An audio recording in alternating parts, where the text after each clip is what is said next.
내가 아빠 맞냐? 사람이 맞긴 해. 아이 하나 책임도 못 지면서 무슨 남편이고 무슨 아빠야. 손에 쥔 가위로 충전기 선을 자르며 내뱉은 말이었다. 남편 원석의 얼굴이 순간 하얗게 질렸다. 5해 동안 참아왔던 분노가 한순간에 폭발했다. 늦은 밤 퇴근에 지친 몸으로 돌아온 집. 아이는 열에 들떠 울고 있는데 남편은 소파에 누워 게임에 열중이었다. 충전기를 뽑자 화를 내는 그에게 나는 망설임 없이 손을 들었다. 미쳤어? 지금 뭐 하는 짓이야? 원석이 손으로 볼을 감싸며 소리쳤다. 그러나 나는 이미 결심한 후였다. 이혼하자. 원석의 눈이 커졌다. 애냐, 뭐 이혼이 애들 장난이냐? 믿기지 않는다는 듯 웃음 지었다. 장난 아니야. 진심이야. 더는 못 살겠어. 아이가 울음을 그치고 우리를 바라봤다. 3살 소연이는 무슨 일이 벌어지는지도 모른 채 눈물 젖은 눈으로 엄마 아빠를 번갈아 쳐다봤다. 가슴이 미어졌다. 이렇게 된 건 다 내 잘못이다. 결혼 전 분명히 얘기했는데 아이는 안 낳을 거야. 그게 나와 결혼하는 조건이었다. 원석도 고개를 끄덕였었다. 하지만 결혼 1년쯤 지나자 말이 달라졌다. 우리 나이에 지금 아니면 늦어. 하나만 낳자. 그렇게 설득당했고 결국 임신했다. 소연이를 낳고 나서 모든 게 변했다. 프리랜서 일러스트레이터로 일하던 내 커리어는 멈췄고 나는 하루 종일 아이와 집안일에 묶였다. 청소, 빨래, 이유식, 밤중 수유까지. 혼자서 모든 걸 했다. 원석이 퇴근하면 쉴 수 있게 최선을 다했다. 그런데 내 희생은 당연한 것으로 여겨졌다. 아, 몰라. 네가 뭘 그렇게 힘들다고 징징대는지 모르겠네. 집에서 띵가띵가 놀면서. 그 말이 내 가슴을 찔렀다. 이러려고 결혼했나? 이러려고 아이를 낳았나? 원석은 여전히 내 이혼 선언을 심각하게 받아들이지 않는 듯했다. 평소처럼 침대에 누워 잠들었다. 그날 밤 나는 결심했다. 원석이 잠든 사이 아이 옷과 몇 가지 짐을 조용히 챙겼다. 내 손은 떨렸지만 마음은 확고했다. 39. 이제 내 인생을 되찾을 차례였다. 소연이를 안고 현관문을 열었다. 차가운 밤바람이 뺨을 스쳤다. 뒤돌아보지 않았다. 다시는 이 집으로 돌아오지 않을 것이다. 아이와 단둘이 시작하는 새 삶. 무섭고 막막했지만 원석 옆에 남아있는 것보다는 나았다. 속으로 다짐했다. 이제는 엄마로서 내 인생의 주인으로 살아가리라. 살며시 문을 닫았다. 등 뒤로 들리는 원석의 콧꼬리 소리가 점점 멀어졌다. 결혼 전 나는 자유로웠다. 인기 있는 일러스트레이터로 내 그림은 여러 브랜드에서 찾았고 수입도 넉넉했다. 원석을 만난 건 공통 친구의 소개로였다. 중소기업 과장으로 일하는 그는 특별히 반짝이는 사람은 아니었지만 성실해 보였다. 첫 만남에서 그가 내게 건넨 말이 기억난다. 당신 작품 봤어요. 정말 대단하더라고요. 그때만 해도 내 일을 인정해주는 그 모습이 진심으로 보였다. 연애 기간 동안 우리는 서로의 일을 존중했고 미래에 대해 많은 대화를 나눴다. 특히 아이 문제는 분명히 얘기했다. 나는 아이를 원하지 않아. 내 커리어가 중요하고 모성애가 크지 않은 것 같아. 그게 싫다면 지금 헤어지는 게 좋을 거야. 원석은 빙그레 웃으며 내 손을 잡았다. 나도 굳이 아이는 필요 없어. 우리 둘이 행복하게 살면 되지. 그 말을 믿었다. 결혼 자금도 내가 더 많이 냈지만 그런 건 의미 없었다. 사랑한다고 믿었으니까. 하지만 결혼 1년째 원석의 말이 바뀌기 시작했다. 처음엔 가볍게 던지는 말투였다. 가끔 아이 있으면 좋을 것 같다는 생각 안 들어? 그러다 점점 노골적으로 바뀌었다. 우리 엄마가 손주를 너무 보고 싶어 해. 나는 단호히 거절했지만 원석의 회유와 설득은 계속됐다. 하나만 낳자. 내가 다 도와줄게. 함께 키우자. 그 거짓말에 넘어갔다. 임신을 하자 원석은 정말 행복해 보였다. 아침마다 내 배를 쓰다듬으며 우리 아가, 아빠가 많이 사랑해라고 속삭였다. 출산 전까지는 그랬다. 소연이가 태어나고 모든 게 달라졌다. 처음 한 달은 원석도 육아에 참여했다. 그러나 점점 귀가 시간이 늦어졌고 주말에는 친구들과 만나거나 동호회에 간다며 집을 비웠다. 내가 항의하면 피곤하다는 핑계를 댔다. 나도 일주일 내내 회사에서 힘들게 일하잖아. 주말 정도는 쉬어야지. 웃기는 소리였다. 나는 매일 밤 두세 번씩 깨서 아이를 돌봤다. 아침부터 저녁까지 집안일에 육아까지 쉴 틈이 없었다. 원석이 퇴근하면 내가 해놓은 저녁을 먹고 샤워하고 소파에 누워 휴대폰만 들여다봤다. 아이가 울어도 모르는 척했다. 여자가 애 키우는 건 당연한 거 아냐? 내가 밖에서 돈 벌어오잖아. 그 말에 속에서 불이 났지만 경제적으로 독립하지 못한 처지에 참을 수밖에 없었다. 소연이가 돌이 되자 나는 다시 일을 시작했다. 아이를 어린이집에 맡기고 밤에는 그림을 그렸다.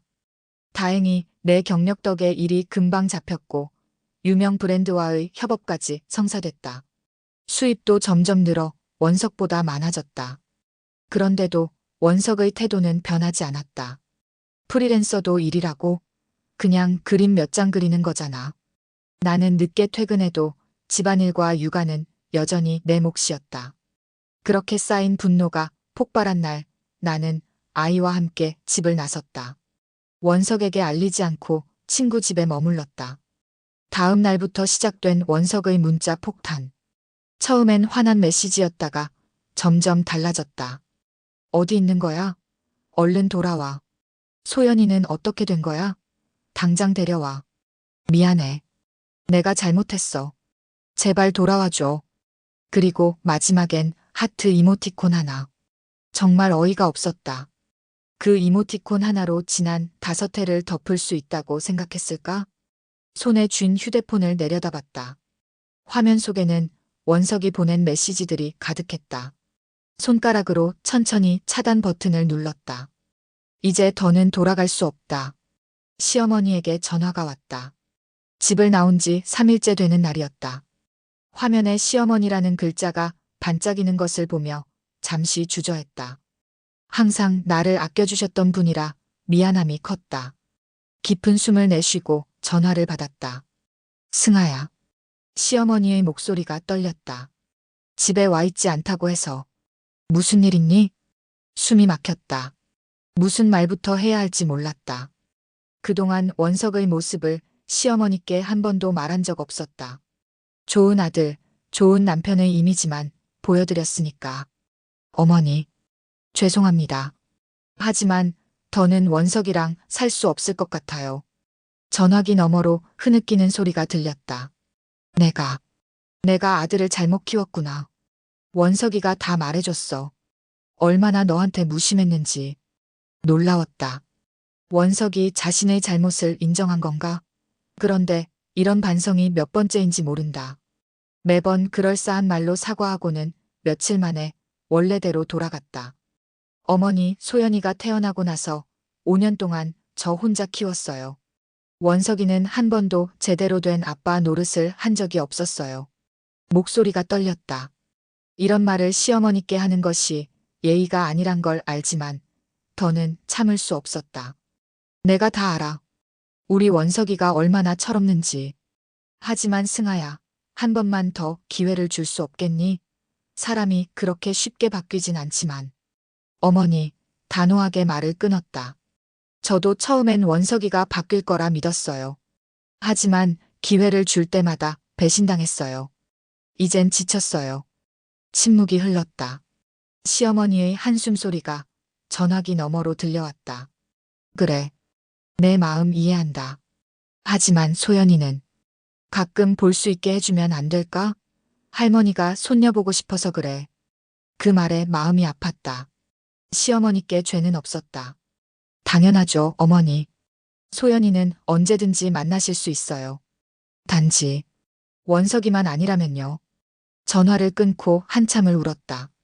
새 출발을 위해 모아둔 돈으로 작은 원룸을 계약했다.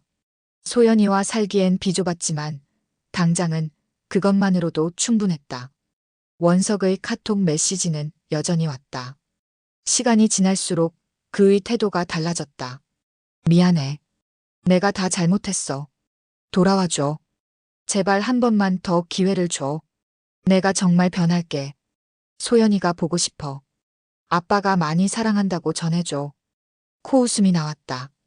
아이가 아플 때도 울 때도 모른 척하던 사람이 갑자기 아빠 노릇을 하겠다고? 믿을 수 없었다. 일주일이 지나고 원석에게서 문자가 왔다. 내일 내 짐 가지러 올게. 우리 대화 좀 하자. 심장이 빠르게 뛰었다. 아직 마주칠 준비가 되지 않았다. 친구 민지에게 전화했다. 민지야, 나 좀 도와줘. 내일 원석이 온대. 같이 있어줄 수 있어? 당연하지. 내가 옆에 있어줄게. 걱정 마. 다음 날 현관 초인종이 울렸을 때 나와 민지는 이미 준비하고 있었다. 문을 열자 원석이 서 있었다. 그 옆에는 시어머니도 함께였다. 시어머니의 얼굴은 피곤해 보였고 원석은 여전히 뻔뻔한 표정이었다. 짐 가지러 왔어. 원석이 무심하게 말했다. 들어와. 나는 차갑게 대답했다. 민지가 내 손을 꼭 잡아주었다. 원석이 눈을 가늘게 뜨며 민지를 쳐다봤다. 너는 누구야? 친구야. 내가 불렀어. 단호하게 말했다. 원석은 코웃음을 치며 안으로 들어왔다. 내가 정리해둔 그의 짐을 보자 표정이 변했다. 마치 지금까지도 내가 장난치는 줄 알았던 것처럼. 진짜 이혼할 거야? 믿기지 않는다는 듯 물었다. 응, 진짜야. 흔들림 없이 대답했다. 그제야 원석의 얼굴에 불안감이 스쳤다. 시어머니는 조용히 소파에 앉아 고개를 숙이고 있었다. 원석이 짐을 챙기는 동안 시어머니는 소연이를 무릎에 앉히고 있었다. 그 모습이 마음을 아프게 했다. 원석이 아닌 시어머니와 소연이가 떨어져야 한다는 사실이. 어머니, 소연이는 언제든 보실 수 있어요. 제가 데려다 드릴게요. 진심을 담아 말했다. 시어머니는 눈물을 훔치며 고개를 끄덕였다. 고마워, 승아야. 넌 항상 착했어. 원석이 갑자기 방에서 나오며 소리쳤다. 내 청바지는 어디 있어? 그리고 시계 못 찾겠는데. 옷장 왼쪽 서랍에 다 있을 텐데. 나는 무심하게 대답했다. 원석은 투덜거리며 다시 방으로 들어갔다. 민지가 내 귀에 속삭였다. 쟤 아직도 네가 다 해줘야 되는 줄 아나 보다. 그 말에 쓴웃음이 나왔다. 5해 동안 그의 모든 것을 챙겨주던 습관이 아직도 남아있었다. 하지만 이제는 끝이다. 원석이 짐을 모두 챙겨 거실로 나왔다. 표정이 심상치 않았다. 승아야, 우리 잠깐 얘기 좀 할까? 할 말 있으면 여기서 해. 민지도 가족이나 다름없으니까. 단호하게 말했다. 원석의 얼굴이 붉어졌다. 뭐, 남의 가정사에 왜 다른 사람을 끌어들여? 우리 둘이 해결할 문제잖아. 참을 수 없는 분노가 치밀었다. 남의 가정사? 5해 동안 내가 혼자 끌어온 가정이었거든. 당신은 그저 밥 먹고 자는 하숙생에 불과했어. 시어머니가 놀란 표정으로 우리를 바라봤다. 원석은 얼굴을 일그러뜨리며 소리쳤다. 뭐라고? 내가 매달 월급 다 가져다 줬잖아. 그래, 돈은 줬지. 하지만 그게 다야. 소연이 기저귀 한 번 갈아본 적 있어? 밤에 아파서 울 때 한 번이라도 안아준 적 있어? 말을 쏟아내자 5년 동안 쌓인 분노가 폭발했다. 당신은 아빠가 아니야. 그냥 정자 제공자일 뿐이지. 원석의 눈이 커졌다. 내가 이렇게 말할 거라고는 예상하지 못했던 모양이다. 시어머니는 소연이의 귀를 가리며 고개를 숙였다. 승아야, 내가 미안해. 정말로. 이제부터 달라질게. 소연이 위해서라도 우리 다시 해보자. 원석의 목소리가 달라졌다. 애원하는 톤이었다. 너무 늦었어. 나는 결정했고 변하지 않을 거야. 원석이 갑자기 내 팔을 잡았다. 이렇게 가면 후회할 거야. 내가 얼마나 널 사랑하는지 몰라서 그래. 민지가 재빨리 일어나 원석의 손을 떼어냈다. 손 놔. 지금 뭐 하는 거야? 원석은 민지를 노려보더니 다시 나에게 집중했다. 승아야, 제발. 소연이는 아빠가 필요해. 이혼하면 소연이가 상처받을 거야. 그 말에 내 분노가 정점에 달했다. 지금까지 어디 있었어? 소연이가 첫 걸음마 뗄 때, 첫 단어 말할 때, 어디 있었어? 밖에서 친구들이랑 술 마시고 동호회 간다며 빠져나갔잖아. 모든 진실을 시어머니 앞에서 폭로하는 것이 미안했지만 더는 숨길 수 없었다. 시어머니의 얼굴이 점점 굳어갔다. 내가 소연이 혼자 키워왔어. 앞으로도 그럴 수 있어. 당신 없이도 우린 잘 살 수 있어. 원석은 마지막으로 시어머니를 바라봤다. 도움을 청하는 눈빛이었다. 하지만 시어머니는 이미 진실을 알게 된 듯했다. 원석아. 시어머니의 목소리가 떨렸다. 내가 그렇게 살았니? 원석은 당황한 표정으로 변명을 시도했다. 아니에요, 엄마. 승아가 지금 너무 감정적으로. 그만해, 원석아. 시어머니가 단호하게 말을 끊었다. 승아 말이 맞구나. 내 눈빛을 보니 알겠다. 시어머니의 말에 원석은 할 말을 잃었다. 그때 소연이가 갑자기 내 옆으로 와 안겼다. 마치 상황을 이해한 듯 엄마를 선택한 것이다. 마. 소연이가 나를 꼭 안으며 중얼거렸다. 그 순간 원석의 표정이 무너졌다. 자신의 딸이 아빠가 아닌 엄마를 찾는 모습에 충격을 받은 듯했다. 원석은 묵묵히 짐을 들고 현관으로 향했다. 시어머니가 소연이에게 마지막 입맞춤을 하고 자리에서 일어났다. 원석의 뒤를 따라가며 나를 돌아봤다. 승아야, 정말 미안하구나. 내가 원석이를 너무 응석바지로 키웠나 봐. 시어머니의 목소리에 깊은 후회가 묻어났다. 어머니, 괜찮아요. 어머니는 아무 잘못 없어요. 진심으로 말했다. 시어머니가 내 손을 꼭 잡았다. 소연이, 자주 보게 해줄 거지? 네, 약속드려요. 시어머니와 원석이 떠난 후 지연이 내 어깨를 안아주었다. 잘했어, 승아야. 정말 용기 있었어. 그날 밤 소연이를 재우고 혼자 거실에 앉아 있는데 휴대폰이 울렸다. 발신자 표시는 신우이 혜진. 원석의 여동생이었다. 가슴이 철렁 내려앉았다. 네, 혜진 씨. 조심스럽게 전화를 받았다. 언니, 지금 뭐 하는 거야? 오빠가 우울증 걸릴 것 같다고. 혜진의 목소리는 예상대로 날카로웠다. 깊게 한숨을 내쉬었다. 혜진 씨, 나도 하고 싶은 말 많지만 당신은 모든 사정을 모르잖아. 무슨 사정? 그냥 참으면 되는 거 아냐? 결혼 생활이 다 그렇지. 애 있는데 이혼이 말이 돼? 분노가 치밀었지만 냉정하게 대응하기로 했다. 혜진 씨, 당신 오빠가 소연이 기저귀 한 번이라도 갈아봤는지 물어봐. 밤에 열나서 울 때 한 번이라도 안아줬는지. 전화기 너머로 침묵이 흘렀다. 언니, 오빠가 그래도 돈은 벌어다 줬잖아. 요즘 세상에 그것만 해도. 말을 끊었다. 혜진 씨, 내가 지금 당신 오빠보다 돈 더 많이 벌고 있어. 프리랜서라고 무시했지만 지금은 오빠보다 2배는 더 벌어. 당신이 모르는 사실이 너무 많아. 그제야 혜진의 목소리가 작아졌다. 그래도 소연이한테 아빠는 필요하잖아. 맞아, 소연이한테 아빠는 필요해. 하지만 진짜 아빠가 필요한 거지.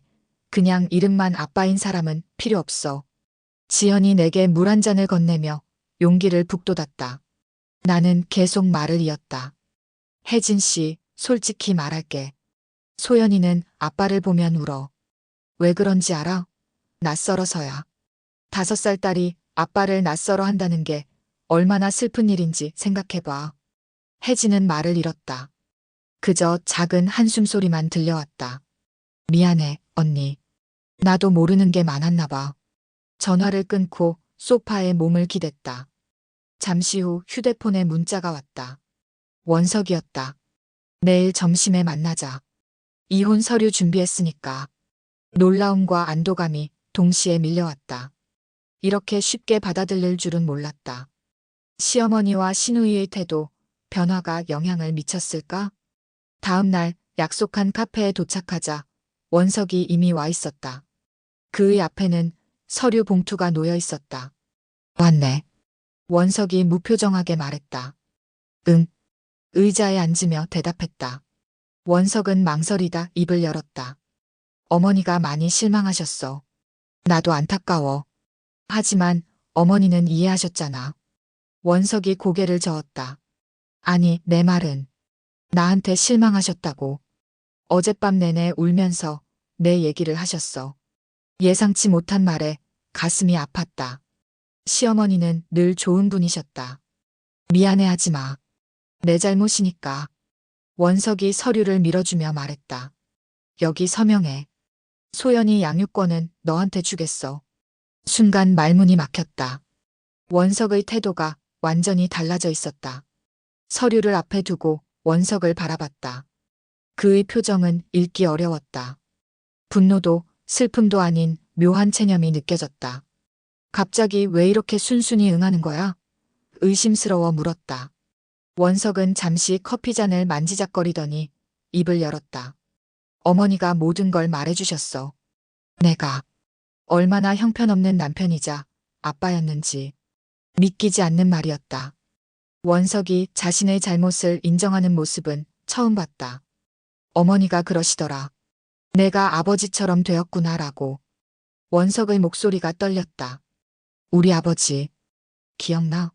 항상 회사 핑계로 집에 늦게 오고 주말엔 친구들 만나러 다니고. 고개를 끄덕였다. 시아버지는 몇 년 전 돌아가셨지만 살아계실 때도 가족보다 바깥일에 열중하는 모습이었다. 엄마가 평생 아버지 뒷바라지하며 사셨잖아. 내가 똑같이 되어 있더라고. 원석의 눈에 눈물이 고였다. 난 아버지처럼 살지 않겠다고 다짐했는데 결국 똑같아져 있었어. 가슴이 묘하게 아려왔다. 원석의 진심 어린 후회가 느껴졌지만 이미 마음은 굳어져 있었다. 미안해, 원석아. 하지만 다시 돌아갈 수는 없어. 조용히 말했다. 원석은 고개를 끄덕였다. 알아. 나도 그럴 자격 없다는 걸 이제야 깨달았어. 그래도 소연이는 가끔 볼 수 있게 해줘. 당연하지. 소연이한테 아빠는 필요해. 진짜 아빠로서 역할을 해준다면 언제든 만날 수 있어. 서류에 서명하고 카페를 나오는데 가슴이 묘하게 가벼워졌다. 마치 5년 동안의 무거운 짐을 내려놓은 듯한 느낌이었다. 집으로 돌아오자 지연이 전화가 왔다. 원석과의 만남이 어땠는지 물었다. 놀랍게도 순순히 응했어. 소연이 양육권도 내게 줬고 아직도 믿기지 않는 상황이었다. 와, 정말 그 뻔뻔한 사람이. 지연이 놀란 목소리로 말했다. 시어머니가 크게 한몫하신 것 같아. 원석이한테 정신 차리라고 제대로 말씀하셨나 봐. 전화를 끊고 소연이를 어린이집에서 데려왔다. 아이는 여전히 밝게 웃으며 내게 달려왔다. 엄마, 오늘 그림 그렸어요. 소연이가 자랑스럽게 그림을 보여주었다. 우와, 정말 예쁘네. 우리 소연이 솜씨가 점점 좋아지는 걸. 아이를 안아들었다. 소연이의 그림을 보니 눈물이 났다. 3명의 사람이 그려져 있었다. 가운데 작은 사람은 분명 소연이 자신이고 왼쪽에는 나, 그리고 오른쪽에는 원석이었다. 아직도 소연이 마음속에는 우리 셋이 가족으로 남아있는 것이다. 아빠는 언제 와요? 소연이가 순진한 눈으로 물었다. 가슴이 아팠다. 어떻게 설명해야 할지 망설였다. 소연이야, 앞으로는 엄마랑만 살게 될 거야. 하지만 아빠는 가끔 보러 올 거야. 소연이의 눈에 의문이 스쳤지만 아이는 곧 다른 이야기로 관심을 돌렸다. 아이들의 적응력은 놀라웠다. 그날 밤 원석에게서 문자가 왔다. 이번 주말에 소연이 좀 볼 수 있을까? 놀이공원 가고 싶대서. 놀라웠다. 원석이 소연이와의 약속을 직접 잡는 건 처음이었다. 망설임 없이 허락했다. 토요일 10시에 집 앞으로 와. 오후 3시까지만. 주말이 되자 원석이 정확히 약속 시간에 도착했다. 평소라면 늦거나 취소했을 텐데. 소연이는 낯설어 하면서도 아빠의 선물에 기뻐했다. 아빠가 데리러 왔다. 재미있게 놀다 올게. 원석이 어색하게 소연이의 손을 잡았다. 즐겁게 다녀와, 소연이야.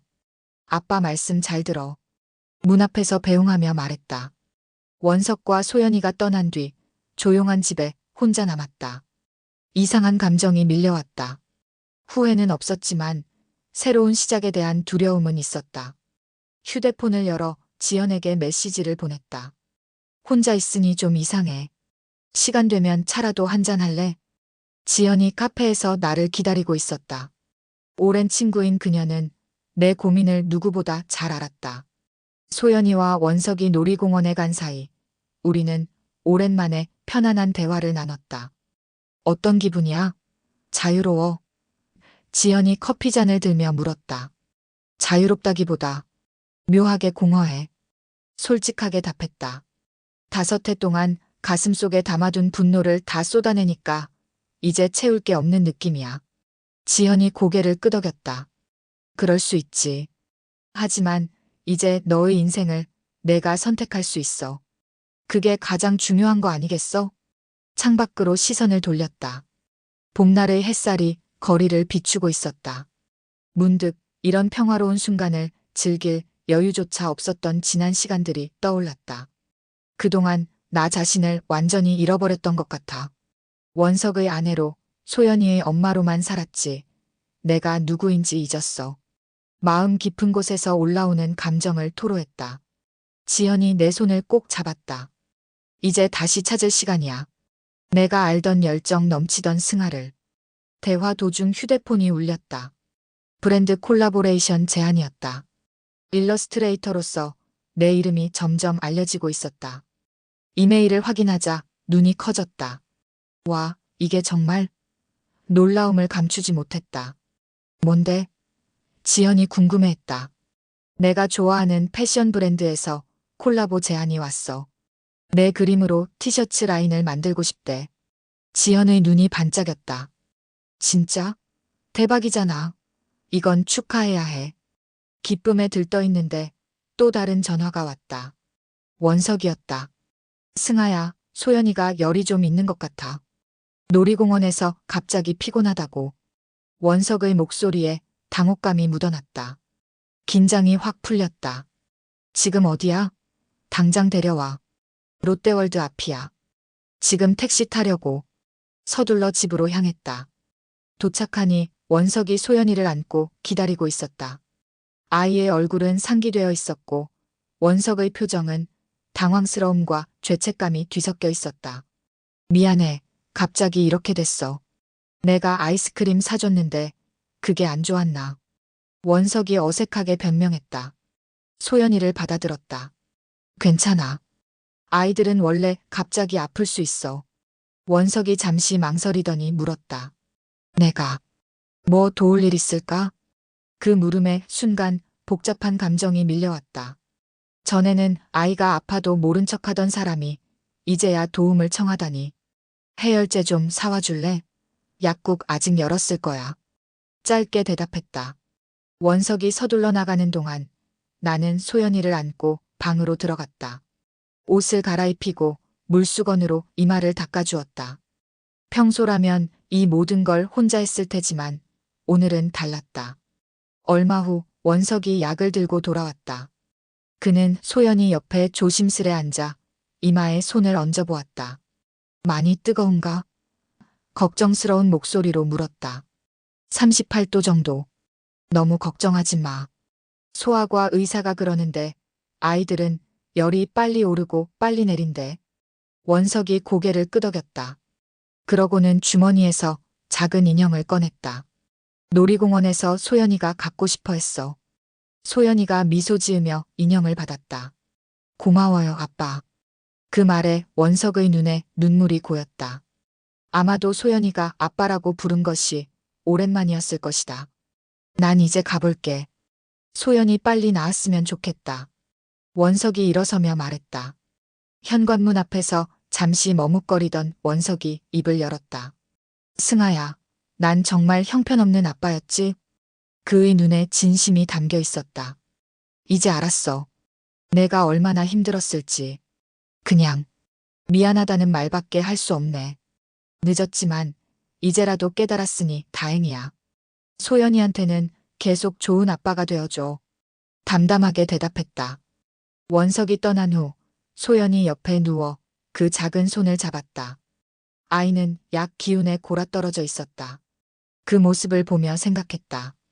우리가 앞으로 걸어갈 길이 쉽지만은 않겠지만 이제는 내 선택으로 삶을 꾸려갈 수 있다는 것. 그것만으로도 충분히 값진 변화였다. 휴대폰을 열어 패션 브랜드의 콜라보 제안 메일을 다시 읽었다. 이것은 시작에 불과했다. 앞으로 내 길을 걸어갈 시간. 소연이와 함께 우리만의 행복을 찾아갈 시간이었다. 콜라보레이션 프로젝트는 예상보다 훨씬 크게 성공했다. 내 일러스트가 담긴 티셔츠는 출시 일주일 만에 완판되었고 브랜드 측에서는 추가 라인 출시를 제안해왔다. 바쁜 나날이 이어졌지만 이런 바쁨은 행복했다. 창작의 즐거움과 성취감이 나를 채웠다. 소연이는 어린이집에 적응하며 친구들과 잘 어울렸다. 아이의 그림 실력도 나날이 발전했다. 어쩌면 내 DNA를 물려받은 걸까? 그림을 그리는 소연이의 진지한 표정을 볼 때면 가슴이 뭉클했다. 엄마, 오늘 민수가 내 그림 보고 잘 그렸대요. 소연이가 어린이집에서 돌아와 자랑했다. 우리 소연이 대단하네. 나중에 엄마보다 더 유명한 작가 될 수도 있겠는걸? 아이의 머리를 쓰다듬으며 웃었다. 원석은 정기적으로 소연이를 만나러 왔다. 처음엔 어색했지만 점차 아빠 노릇을 배워가는 모습이었다. 놀이공원, 키즈카페, 도서관까지 아이와 함께하는 시간을 소중히 여기는 듯했다. 아빠가 책 읽어줬어요. 공룡책이랑 우주책이요. 소연이가 원석과 시간을 보내고 돌아와 신이 나서 말했다. 그 말에 미소가 지어졌다. 아이에게는 이게 최선이었다.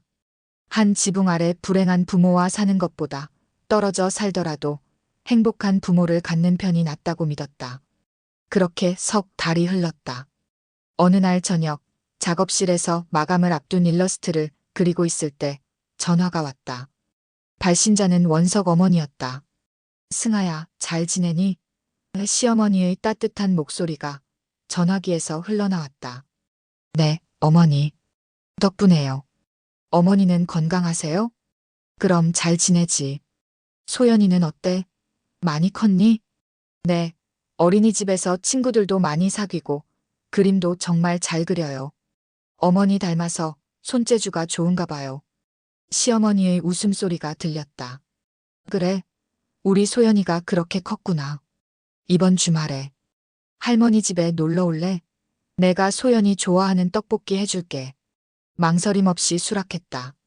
그럼요, 소연이도 할머니 보고 싶어 했어요. 그리고 승아야. 시어머니의 목소리가 조심스러워졌다. 원석이도 올 거야. 괜찮겠니? 약간 긴장됐지만 이젠 충분히 마주할 수 있을 것 같았다. 괜찮아요, 어머니. 저희는 이제 성숙한 어른으로 소연이를 위해 함께 할 수 있어요. 주말 시어머니 댁에 도착하자 소연이가 먼저 뛰어들어갔다.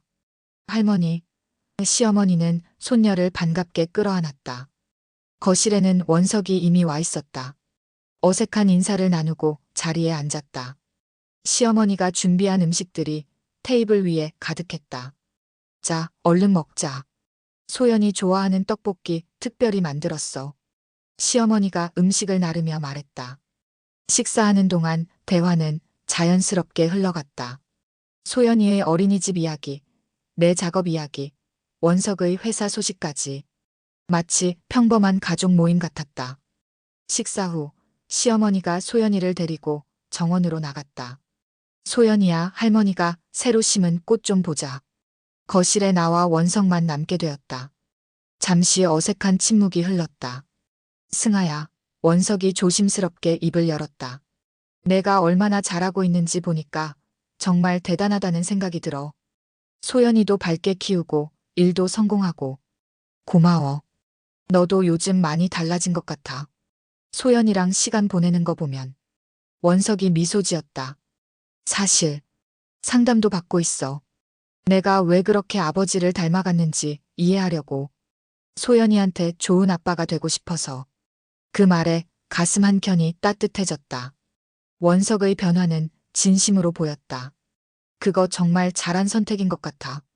승아야, 이혼했지만 우리 앞으로도 소연이를 위해 좋은 부모가 될 수 있을까? 원석의 눈에 진심이 담겨 있었다. 당연하지. 우리가 부부로는 맞지 않았을지 몰라도 소연이의 부모로는 최선을 다할 수 있어. 시어머니와 소연이가 정원에서 돌아왔다. 소연이의 손에는 작은 꽃다발이 들려 있었다.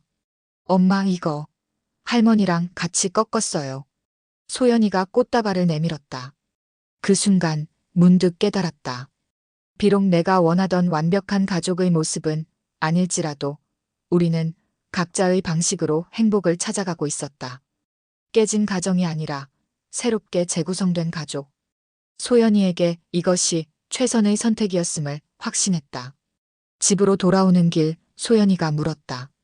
엄마, 다음에도 아빠랑 할머니 집에 갈 거예요? 그럼 소연이가 원한다면. 미소 지으며 대답했다. 그날 밤 작업실에 앉아 새로운 그림을 스케치했다. 꽃을 든 아이와 그 뒤에 서 있는 두 어른의 모습. 함께 있지만 떨어져 있는, 그래도 서로를 지지하는 모습. 내 인생의 새로운 챕터를 그려나가는 중이었다. 9장. 이혼 후 1년. 많은 것이 달라졌다. 내 일러스트 작업은 더 큰 성공을 거두었고 홍콩과 도쿄에서도 전시 제의가 들어왔다. 소연이는 6살이 되어 초등학교 입학을 앞두고 있었다. 원석은 더 책임감 있는 아빠가 되어가고 있었다. 승아 씨, 축하드립니다. 이번 전시회도 대성공이네요. 갤러리 관계자가 내게 샴페인 잔을 건넸다. 서울 중심가의 유명 갤러리에서 열린 내 첫 개인전. 많은 사람들이 내 작품을 보기 위해 모였다. 그 중에는 원석과 소연이도 있었다. 엄마 그림이 제일 예뻐요. 소연이가 내 손을 잡고 뛰어다니며 자랑스러워했다. 원석은 조금 떨어진 곳에서 내 작품들을 감상하고 있었다. 그의 시선이 한 작품에 오래 머물렀다. 새로운 시작이라는 제목의 그림. 깨진 거울 조각들 사이로 햇빛이 들어와 무지개를 만드는 모습을 그린 작품이었다. 이 그림이 제일 마음에 드네. 원석이 다가와 말했다. 내 이야기 같아. 미소를 지었다. 우리 모두의 이야기지. 전시회가 끝나고 원석이 소연이를 데려다 주겠다고 했다. 주말마다 소연이는 원석의 새 아파트에서 하룻밤을 보냈다. 처음엔 걱정도 됐지만 이제는 그 시간이 소연이에게도 원석에게도 소중하다는 걸 알았다. 내일 10시에 데려다 줄게. 원석이 말했다. 그래, 조심히 가. 집으로 돌아오는 길, 텅 빈 집을 보며 문득 외로움이 밀려왔다. 하지만 이내 마음을 다잡았다. 이 시간은 내게 주어진 선물. 오랫동안 포기했던 나 자신을 위한 시간이었다. 작업실에 앉아 새 프로젝트를 구상하고 있을 때 초인종이 울렸다. 문을 열자 지연이 와인 한 병을 들고 서 있었다. 축하해, 대성공이었어. 지연이 환하게 웃으며 안으로 들어왔다. 와인을 따르며 지연이 물었다. 자유로운 싱글맘 생활은 어때? 후회 없어? 전혀. 힘들 때도 있지만 내 선택에 책임지는 삶이 더 의미 있는 것 같아. 솔직하게 대답했다. 근데 최근에 원석이 변한 것 같더라. 오늘 전시회에서 봤는데 정말 다른 사람 같았어. 고개를 끄덕였다. 그래, 많이 달라졌어. 상담도 꾸준히 받고 있대. 소연이한테도 좋은 아빠가 되려고 노력하고. 혹시 다시 돌아갈 생각은 없어? 지연이 조심스럽게 물었다. 와인잔을 내려놓으며 단호하게 대답했다. 절대 없어.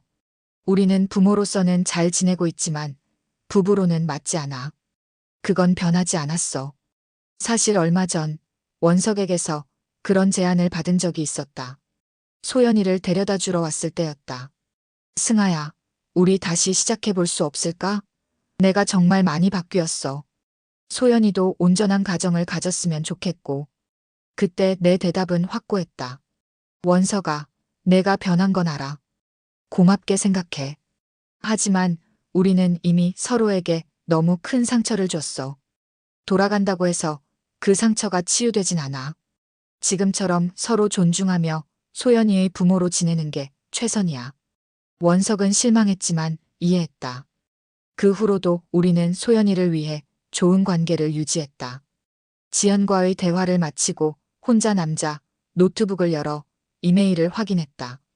도쿄 전시회 관련 연락이었다. 2달 후 일정으로 일주일간 머물러야 했다. 소연이를 데리고 가기엔 학교 일정이 있었다. 잠시 고민하다 원석에게 전화했다. 원석아, 미안한데 부탁 하나 해도 될까? 내가 도쿄 전시 때문에 일주일 정도 소연이를 봐줄 사람이 필요하거든. 당연하지. 내가 봐줄게. 회사 휴가도 남아있어. 원석이 망설임 없이 대답했다. 정말 고마워. 소연이 학교 데려다 주고 하는 게 좀 번거로울 텐데. 승아야, 난 소연이 아빠잖아. 당연히 해야 할 일이지. 그 말에 가슴이 따뜻해졌다. 비록 우리의 결혼은 실패했지만 부모로서의 여정은 계속되고 있었다. 서로를 존중하고 협력하는 관계로 발전한 것이다. 다음 날 소연이가 돌아왔을 때 내 일본 출장 계획을 설명했다. 엄마가 일본에 가 있는 동안 아빠랑 지낼 거야. 괜찮지? 소연이가 환하게 웃었다. 좋아요. 아빠가 새로 강아지 인형 사준다고 약속했어요. 아이의 순수한 기쁨을 보며 생각했다. 비록 완벽한 가정은 아니지만 소연이는 두 사람에게 온전히 사랑받고 있었다. 그것만으로도 충분했다. 작업실로 돌아와 도쿄 전시를 위한 새 작품 스케치를 시작했다. 창문 너머로 보이는 석양이 도화지 위에 따뜻한 빛을 드리웠다. 마치 내 인생의 새로운 장을 축복하듯. 10장. 도쿄 전시회는 상상 이상의 성공이었다. 내 작품이 일본 예술계에서도 주목받기 시작했고 여러 잡지에서 인터뷰 요청이 쏟아졌다. 한 미술평론가는 내 작품을 상처에서 피어난 아름다움이라 평했다. 그 말이 마음에 와닿았다. 정확히 내 인생의 여정을 담고 있었으니까. 일주일간의 일정을 마치고 귀국하던 날 비행기 안에서 지난 시간을 돌아봤다. 결혼 생활의 고통스러운 순간들, 이혼을 결심했던 날, 그리고 그 후 다시 일어서는 과정까지 모든 경험이 지금의 나를 만들었다. 인천공항에 도착하자 소연이가 달려와 안겼다. 엄마, 보고 싶었어요. 그 뒤로 원석이 서 있었다. 소연이의 손에는 종이 한 장이 들려 있었다. 엄마, 이거 봐요. 학교에서 그린 거예요. 선생님이 칭찬해 주셨어요. 소연이가 자랑스럽게 그림을 보여주었다. 세 사람이 그려진 그림이었다. 가운데 소연이, 양옆으로 나와 원석이 서 있는 모습. 그림 위에는 우리 가족이라고 적혀 있었다. 비록 전통적인 의미의 가족은 아니었지만 소연이에게는 여전히 우리가 가족이었다. 정말 잘 그렸네. 우리 소연이 재능이 대단해. 아이를 안으며 말했다. 원석이 다가와 내 여행 가방을 들어주었다. 어땠어? 전시회 성공적이었다면서? 응, 생각보다 반응이 좋았어. 다음 달에 홍콩 전시도 확정됐어. 원석의 눈이 커졌다. 와, 정말 대단하다. 승아야, 넌 항상 뛰어났잖아. 그 말에 잠시 놀랐다. 결혼 생활 동안 원석에게서 그런 말을 들은 적이 없었으니까. 고마워. 진심으로 대답했다. 집에 돌아와 짐을 풀면서 문득 깨달았다. 이제 나는 완전히 자유로웠다. 누군가의 아내로서가 아닌 한 사람의 예술가로, 독립적인 여성으로 당당히 서 있었다. 소연이의 엄마이면서도 나 자신의 꿈을 좇는 사람으로. 다음 날 오랜만에 지연과 점심을 먹기로 했다. 그녀는 벌써 카페에 와 있었다. 드디어 왔구나. 세계적인 작가님을 이렇게 직접 만나다니. 지연이 장난스럽게 말했다. 웃으며 자리에 앉았다. 오버하지 마. 아직 멀었어. 근데 정말 대단해. 7회 전 내가 처음 원석을 만났을 때 생각나. 그때만 해도 우리가 이렇게 될 줄 몰랐지. 그 말에 잠시 생각에 잠겼다. 맞다. 원석을 만났을 때 나는 29, 이제는 40이 되어가고 있었다. 많은 것이 달라졌다. 인생이란 참 예측할 수 없는 것 같아. 커피를 한 모금 마시며 말했다. 그래도 너 지금 행복해 보여. 진짜 행복한 거 맞지? 지연이 진지하게 물었다. 잠시 생각했다. 행복이란 무엇일까? 완벽한 상황? 아니면 자신의 선택에 떳떳한 것? 응, 행복해. 모든 게 내가 선택한 길이니까. 앞으로도 어떤 어려움이 와도 내 힘으로 헤쳐나갈 수 있다는 자신감이 생겼어. 점심을 마치고 작업실로 향했다. 새로운 프로젝트를 위한 스케치를 시작해야 했다. 홍콩 전시에서는 더 대담한 시도를 해보고 싶었다. 작업에 몰두하고 있을 때 전화가 왔다. 갤러리 관계자였다. 승아 씨, 좋은 소식이 있습니다. 뉴욕의 현대미술관에서 당신의 작품에 관심을 보이고 있어요. 내년 아시아 작가 특별전에 초청하고 싶다고 합니다. 순간 숨이 멎는 것 같았다. 뉴욕 현대미술관은 모든 예술가의 꿈이었다. 정말인가요? 믿기지 않아 되물었다. 네, 확실합니다. 축하드려요. 이제 정말 세계적인 작가가 되는 길이에요. 전화를 끊고 한동안 멍하니 앉아 있었다. 이 모든 성공은 불과 1년 전만 해도 상상할 수 없었던 일이었다. 그때 초인종이 울렸다. 소연이가 학교를 마치고 돌아온 것이다. 문을 열자 아이가 뛰어들어왔다. 엄마, 오늘 미술 시간에 선생님이 엄마 그림 보여주셨어요. 다른 친구들이 부러워했어요. 아이를 꼭 안아주었다. 그랬구나. 우리 소연이는 어땠어? 당연히 자랑스러웠죠. 내 엄마니까요. 소연이가 해맑게 웃었다. 그 말에 가슴이 뭉클해졌다. 모든 어려움을 이겨낸 가장 큰 이유는 바로 이 아이였다. 저녁에 소연이를 재우고 테라스에 나섰다.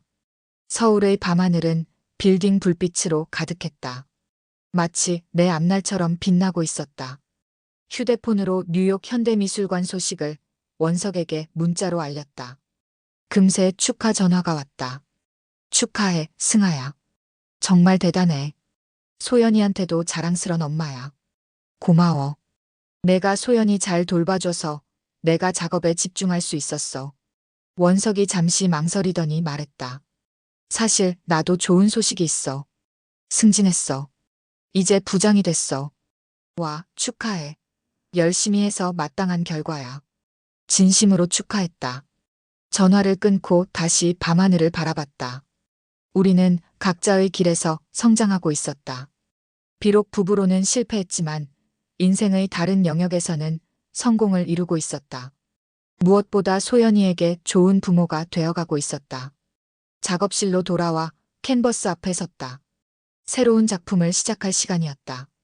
이번에는 재생이라는 주제로 깨졌던 것들이 다시 모여 더 아름다운 모자이크를 이루는 모습을. 내 인생도 그랬다. 깨진 결혼이라는 상처에서 더 강하고 아름다운 삶을 만들어냈다. 앞으로의 길이 어떨지는 알 수 없지만 한 가지는 확신할 수 있었다. 나는 이제 두려움 없이 내 길을 걸을 수 있다는 것. 붓을 들어 캔버스 위에 첫 획을 그었다. 마치 새로운 인생의 첫 페이지를 쓰는 것처럼.